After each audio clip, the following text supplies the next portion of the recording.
Ei, você, leitor, leitora do Portal da Holanda, estamos de volta. Segunda-feira, começando tudo outra vez. Eu espero que você possa dizer, eu faria tudo outra vez, se for preciso. Isso quer dizer que você fez a coisa certa, porque ninguém diz que vai fazer a coisa errada 2 vezes. E nós estamos começando, na minha opinião, bem certa esta semana, de maneira bem certa. Vou entrevistar, a partir de agora, o deputado Pablo Oliva, deputado federal, eleito pela vontade soberana do povo do estado do Amazonas. E ele, gentilmente, abriu um espaço na sua agenda para vir conversar com a gente sobre os primeiros tempos dele em Brasília, como é que ele está tateando aquele elefante, entendeu? Isso aqui é a tromba, isso aqui tá. Entenderam? É o que ele está fazendo agora em Brasília. E ele veio aqui conversar com a gente.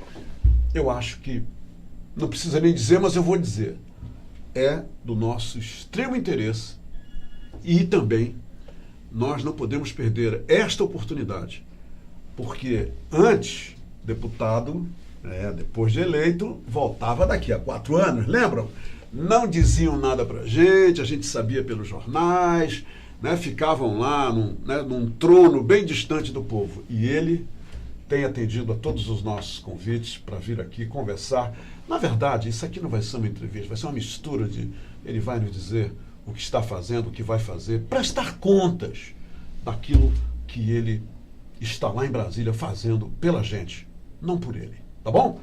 Aguarde só um pouquinho, porque vamos conversar já com o nosso deputado federal, Pablo Oliva. Se quero te amar e te amar, e te amar muitos anos, cuida bem de mim. Então misture tudo dentro de nós. Bacana, voltei e agora é para valer.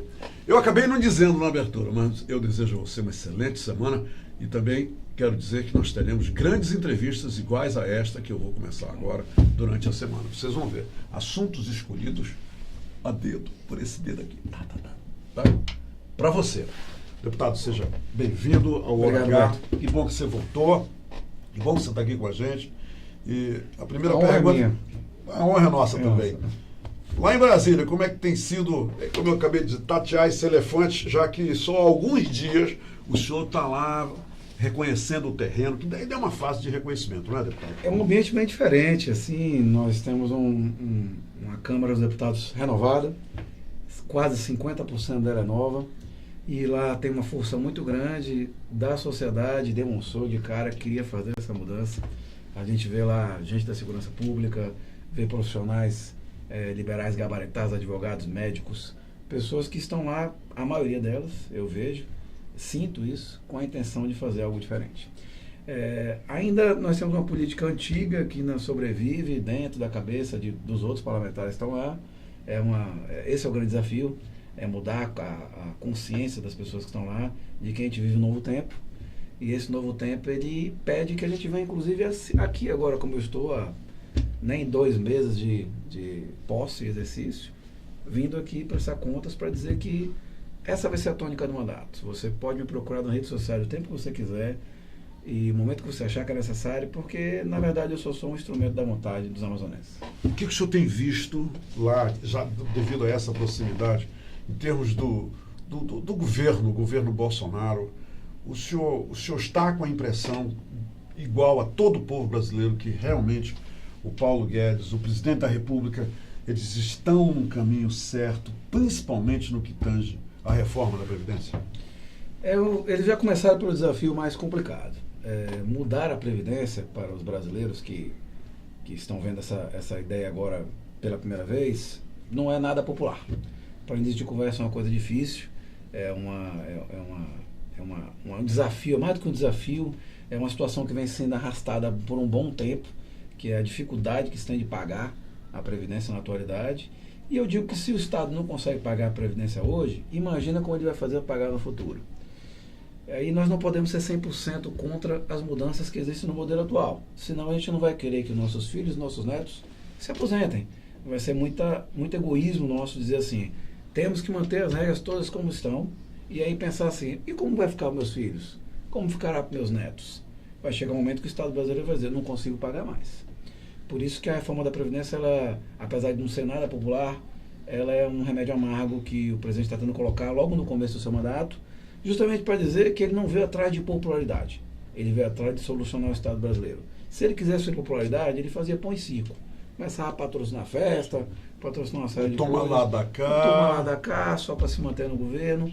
Pelo contrário, ele acredita que para fazer mudanças sensíveis no Brasil, ele vai ter que utilizar de remédios amargos também. O senhor acredita, então, que é ponto pacífico, haverá, então, em tempo hábil, logicamente, a reforma da Previdência? Isso vai acontecer porque tem que acontecer? A reforma está na pauta, é o primeiro item de votação que vai entrar mais pesado, mais sério pelo Congresso Nacional, e a gente acredita que alguma reforma acontecerá. É muito difícil o texto original passar, não porque ele é bom ou ruim, mas sim porque o Congresso Nacional vai fazer o seu papel, que é o de aparar as arestas, o de colocar as situações que forem necessárias para cada categoria especial. Por exemplo, nós temos policiais. Os policiais, vindo na categoria policial, eu não acho justo que o policial que passa por uma vida estressante, que corre risco de vida, que coloca a sua própria existência em favor da sociedade. No dia a dia, No né? dia a dia, passa por estresse, a quantidade de suicídios e problemas que os policiais sofrem é muito grande. Então é uma categoria diferenciada que a gente tem que pensar e olhar e ter coragem de dizer que eles têm que ter um tratamento melhor. Mas isso não vai fazer com que a gente pense só nos policiais. Nós temos professores, nós temos servidores públicos, nós temos uma série de categorias que merece ser olhada duas vezes igual quem atravessa a ainda rua. tem a turma do Exército, né? Que nós também é uma temos situação militares, excepcional, que exatamente, está uma sendo situação excepcional. estudada. Isso. Mas nós tivemos o cuidado, e eu sou um defensor disso, até porque também sou membro da Comissão de Constituição e Justiça, que os projetos de lei caminhem juntos. Mesmo que você pare para pensar que existem categorias que têm que ter um olhar mais apurado, você não pode deixar que o tratamento seja feito em tempos diferentes. Senão a gente vai começar a reforma para as pessoas comuns, e aí quando chegar nos militares a gente vai fazer uma outra reforma. Não pode, tem que ser uma reforma só. Eu conversei na época da eleição e depois nós conversamos novamente, já como deputado eleito, e o tópico segurança pública, nós dois aqui, nós abordamos mesmo com minúcias. E digo uma coisa, acabamos de ter essa tragédia terrível lá em Luzão. Como é que o senhor vê essa questão da segurança pública e violência no Brasil inteiro? O senhor acha que estão desenhando as medidas necessárias para que efetivamente nós venhamos a ter, já estou olhando até um pouco para as ações do ministro Moro, venhamos a ter um clima mais estável, onde a violência será necessariamente diminuída? É trabalho nosso, dos parlamentares também, apesar de nós não sermos responsáveis diretos pela segurança pública, e sim os governadores e a presidência da República, mas o Legislativo ele tem que ter a consciência de que o pacote enviado pelo Sérgio Moro, anticrime, ele é um conjunto de medidas que precisa ser analisado e de preferência ampliado para atingir o que a população espera, que é a redução do número de homicídios, que é a redução da criminalidade convencional, diminuir os assaltos, diminuir a violência contra a mulher, essa criminalidade que está acompanhando a gente todos os dias, todo no dia a dia, essa criminalidade tem que mudar. Se a gente não fizer isso, o nosso trabalho não vai ter chegado ao êxito que se espera. Então, lá no Congresso Nacional, inclusive, quando chegou o pacote do Sérgio Moro, eu falei, esse pacote é bom, é corajoso, o senhor já analisou esse pacote, de medidas, deputado? Já chegou lá uma prévia minuta, né? dele, do que vai ser colocado, ele já foi apresentado ao Congresso, está aguardando a primeira votação da reforma da Previdência, mas eu já analisei, faço parte da Comissão de Segurança Pública, como membro titular, e já disse na própria comissão em entrevista, esse pacote tem que ser ampliado, não só para que ele contemple uma grande lava-jato no Brasil, para que ele contemple a redução de homicídios, mas que a gente trabalhe a criminalidade convencional e a defesa de quem for mais, de quem precisar mais, que são as pessoas que não têm acesso à segurança pública privada, que não têm acesso a uma série de coisas, elas precisam do Estado. Deputado, o senhor acha que vai levar quanto tempo para começar a ter algum resultado, para, logicamente, apresentar ao seu povo aqui no estado do Amazonas, em relação aos seus projetos, aos seus planos? O senhor já conseguiu, pelo menos, já começar uma caminhada em direção a um norte que vá trazer benefícios concretos à população do estado do Amazonas? Muita coisa já, Humberto. Já eu posso pedir até para, como eu comecei no quadro anterior, peço para que me acompanhe nas redes sociais, porque lá eu faço toda a minha prestação de contas quase que diária. Nesse meio tempo eu já conversei com 8 ministros, já estive no gabinete deles para falar dos planos que são interessantes ao estado do Amazonas. E em vários deles eu posso lhe passar as pautas que nós já discutimos. No Ministro da Saúde eu fui com ele 3 vezes, e nessas 3 vezes nós começamos conversando sobre a saúde indígena, sobre a entrega de ambulâncias na cidade de Manaus e no interior do estado do Amazonas, quando fomos acometidos por H1N1. Marquei uma reunião com a bancada, essa reunião foi marcada por mim, marquei essa reunião com o ministro, levamos toda a bancada do estado do Amazonas e o governador foi também, e lá conversamos com o governo federal para que fossem enviadas vacinas de modo antecipado para o estado do Amazonas, que, observe, foi o primeiro estado do Brasil a receber vacinas, e recebeu 1 milhão de doses. Veio uma quantidade tão mais alta do que já a gente serão esperava. distribuídos a partir dessa quarta-feira, né? Já estão sendo entregues na cidade do interior, inclusive do estado do Amazonas, para que não só a nossa capital de Manaus receba, mas os grandes polos, os locais onde houve também a detectação do vírus, né, Parintins, alguns locais que disseram, pô, já vimos que o vírus está aqui. Vamos mandar a vacina para que aquelas populações lá, principalmente o público-alvo, que são crianças e gestantes, idosos, sejam vacinados ao primeiro. E isso é um trabalho nosso. Foi uma demanda que eu fui atrás. E eu fiquei muito triste, até porque eu vi muita gente, inclusive alguns políticos mesmo, indo para as redes sociais e fazendo palanque em cima da morte. A gente tem que estar do lado da solução. A gente não pode ficar torcendo para quanto pior, melhor. Pelo contrário, o nosso trabalho é buscar alternativas, que foi o que eu fiz. E com um trabalho exitoso, brigando junto com o ministro da Saúde, o Amazonas recebe quase com 1 mês de antecedência do resto do Brasil a vacina. Deputado, e o senhor pretende fazer disso uma prática habitual, quer dizer, sempre levar aos ministros uma realidade nossa que precise de uma intervenção imediata? Porque às vezes a impressão que a gente tem é que o povo está aí em segundo plano, as coisas acontecendo em Brasília, e os representantes parece assim que estão lá passando férias. Estão lá passando férias. Só para o senhor ter ideia, ainda antes mesmo de tomar posse, em janeiro, eu estive com o ministro da Infraestrutura, Tarcísio, e eu o localizei, estive lá no seu gabinete, fui falar sobre a BR-319 e sobre os portos do estado do Amazonas. E eu gravei um vídeo que está na minha rede social, se você tiver curiosidade, vai lá, delegado Pablo, no Instagram, no Facebook, no mês de janeiro, onde eu estou com o ministro Tarcísio, e ele começa o vídeo dizendo bem assim, delegado Pablo, que novamente volta aqui. Eu já tinha ido com ele 4 vezes. Bacana, bacana. Antes mesmo de tomar posse, reclamando para a nossa BR-319. Porque é um desejo e é uma necessidade de todos os amazonenses que ela deixe de ser pura retórica. Nós tivemos muitos governantes que passaram, muitos políticos que vieram. A BR tem mais de 40 anos. É verdade. E está adormecida aí. Adormecida. Precisamos fazer isso virar realidade. Deputado, é o seguinte, agora vamos dar uma volta aqui por Manaus. O senhor sabe, melhor do que ninguém, o senhor vivencia como nós a realidade de Manaus. Eu gostaria de falar com o senhor um pouquinho sobre segurança pública, até porque o senhor tem um viés, né, como delegado de polícia, a sua profissão de origem. É verdade. Me diga uma coisa. Eu entrevistei aqui o governador amazoniano 2 vezes. Uma durante a campanha e outra depois no segundo turno. Um dos assuntos abordados com o governador, em todas as 2 entrevistas, foi exatamente a questão do bendito projeto, o acordo assinado com a equipe do ex-prefeito de Nova York, Rodolfo Giuliani, 5 milhões de reais. Esse projeto... Guardian. A Guardian, né? Esse projeto ia trazer fórmulas e receitas e tudo mais para diminuir os índices de violência em Manaus. Muito bem, o governador não foi eleito, o governador deu lugar a um outro governador e agora aparece o nosso governador atual.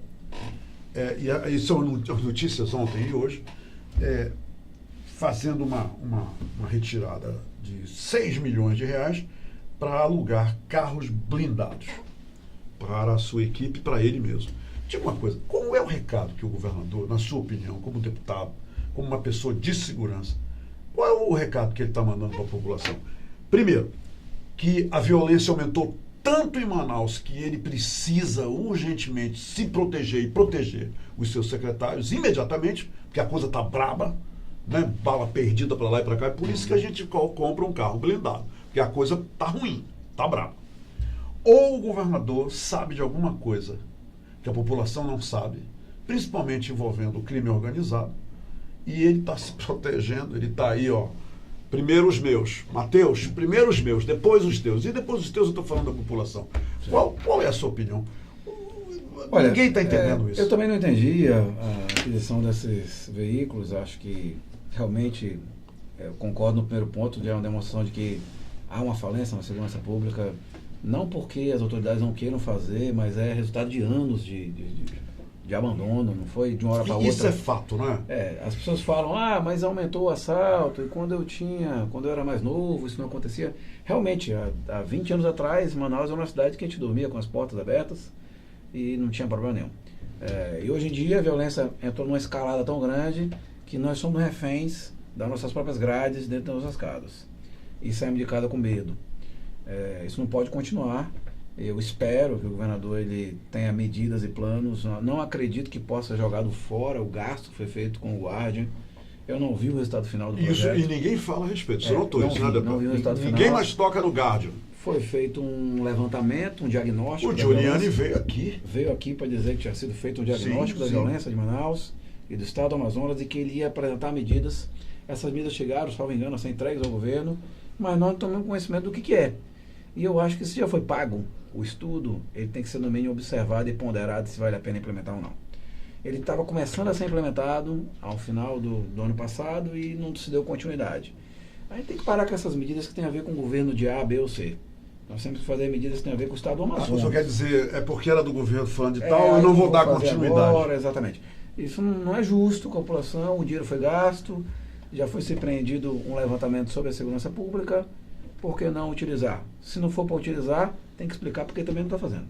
Tem que dizer, se eu não vou usar porque não é bom, porque não é útil, porque realmente não se enquadra ao que se procura, e aí procurar alternativa que seja viável, porque a violência só aumenta. E como ela só aumenta, a população está cada dia mais insegura. É um problema que não é só do governo do estado do Amazonas, eu coloco a responsabilidade também aqui na gestão da cidade de Manaus. Nós temos uma cidade que não é bem iluminada, nós temos uma cidade... Você está falando da prefeitura de Manaus? Porque é preciso que haja investimento na segurança pública de uma maneira geral. Nós temos uma guarda municipal que, infelizmente, não recebe investimento. Nós temos cidades muito menores do que Manaus, onde a guarda municipal já é equipada, treinada e armada. Manaus não. Eu não sei porquê, nunca entendi. Nós temos a cidade de Santos, de Guarulhos. Você sabe quem faz a segurança do aeroporto de Guarulhos? A guarda municipal da cidade de Guarulhos. Não é a polícia militar, não é a polícia federal, é a guarda municipal que faz a segurança no entorno do maior aeroporto do Brasil. E Guarulhos é menor do que Manaus? Não. Então nós não temos investimento nas guardas municipais, na guarda municipal de Manaus, infelizmente. Conheço excelentes profissionais que podiam estar capacitados, treinados e ser levados à segurança. Do mesmo jeito que segurança pública é asfaltamento, iluminação, é uma série de coisas. É cuidado com os prédios públicos. Isso tudo podia ser feito, tanto pelo Estado como pelo município. Falar um pouquinho da SUFRAMA. Nós temos agora lá o coronel Alfredo Menezes, né, finalmente assumiu, tomou posse e está aí como nosso novo superintendente da SUFRAMA. Ele fez uma declaração interessante. Ele disse que é preciso que haja uma sintonia muito, mas muito harmônica entre a SUFRAMA, no caso, a administração dele, e a bancada, a nossa bancada em Brasília. O senhor concorda com ele e vai dar a mão ao superintendente no sentido de criar uma força entre a SUFRAMA e a nossa representação parlamentar, a nossa bancada parlamentar em Brasília? É indispensável. A Zona Franca de Manaus, ela não é patrimônio, ela não é quintal de partidos ou de pessoas. Ela é um patrimônio dos amazonenses. E eu digo que até do Brasil, porque na verdade ela atinge outros estados da federação, Amapá, Acre. Então, eles são estados que recebem benefícios da Zona Franca de Manaus, outros recebem benefícios da Sudam, e são políticas de governo que servem para reduzir a desigualdade social do norte do Brasil e que refletem com mais força aqui no estado de Manaus. Ciente disso, eu fiz agora um movimento muito importante, porque nós somos só 8 deputados federais. Eu acabei de inaugurar uma bancada com mais de 200 deputados federais, chamada de Frente Parlamentar de Defesa da Amazônia. Coletei 200 pessoas, 200 parlamentares. A minha intenção é chegar a 250, que é a metade da casa. Da área amazônica. Não necessariamente. O que eu estou falando para todos eles é, se você é deputado do Rio Grande do Sul, de São Paulo, de Goiás, da Paraíba, Entendi. a Amazônia é patrimônio do Brasil. Sim. E é interesse do mundo. Nós temos que defendê-la. Estou trazendo os parlamentares que têm essa mesma O intenção. senhor já conseguiu mais de 200 adesões. Estão com 210, a minha intenção é chegar a 250. E a partir daí essa frente parlamentar vai ser uma soma de parlamentares que vai trabalhar em prol da Amazônia. Todos os projetos vão ser discutidos com antecedência lá. As questões que forem interesse da Amazônia a gente pode colocar lá. Eu vou presidir essa frente. Ela vai ter alternância na presidência a cada 2 anos. Os primeiros 2 anos eu estou na frente desse movimento. E é um movimento para que a nossa Amazônia seja preservada, desenvolvida, gerada renda. A gente não pode ficar condenando nosso homem do interior a depender para sempre de modelos econômicos. Temos que criar alternativas. Aqui no estado do Amazonas, quando se encontra uma reserva mineral, ou quando se tem um potencial extrativista, a primeira coisa que se faz é tentar deixar intocado. E enquanto isso, quem paga o custo disso? Você fala de custo Brasil, e eu costumo dizer que existe um custo Amazônia. Todo mundo quer a Amazônia preservada. Mas o nosso caboclo no interior e o nosso homem daqui da capital vai viver de quê para preservar a Amazônia? Então nós precisamos que isso seja discutido. Eu não estou falando aqui que a gente tem que derrubar a floresta. Eu estou falando só que preservar a Amazônia tem um custo.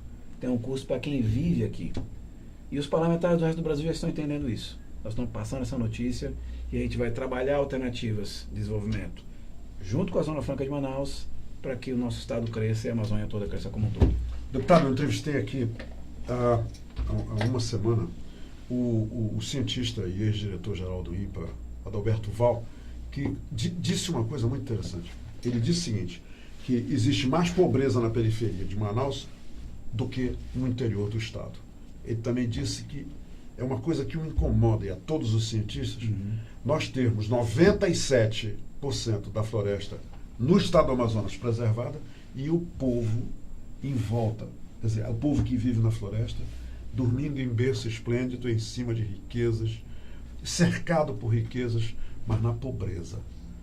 Então, eu vou lhe sugerir entrar, eu vou lhe mandar essa entrevista, lhe prometo, para o senhor ver, o senhor ouvir o que o Adalberto Val disse, e ele disse o seguinte, que o INPA está à disposição, porque eles têm os estudos, eles têm os nortes e que podem ser utilizados, porque a realidade do interior, enquanto ela não for justamente transformada em um homem da floresta, se beneficiar da floresta e das riquezas que o cercam, essa situação vai permanecer como está agora e como sempre foi. O senhor concorda com isso? Concordo, na comunidade digo mais, é preciso da presença do Estado para que ocorra essa exploração, esse fomento da economia local, de acordo com a riqueza que E nós não existe. estamos falando de destruir a floresta, nem nada disso, né? Nada disso. A gente está falando de trabalhar a riqueza local e que essa riqueza local seja revertida em favor de quem vive lá.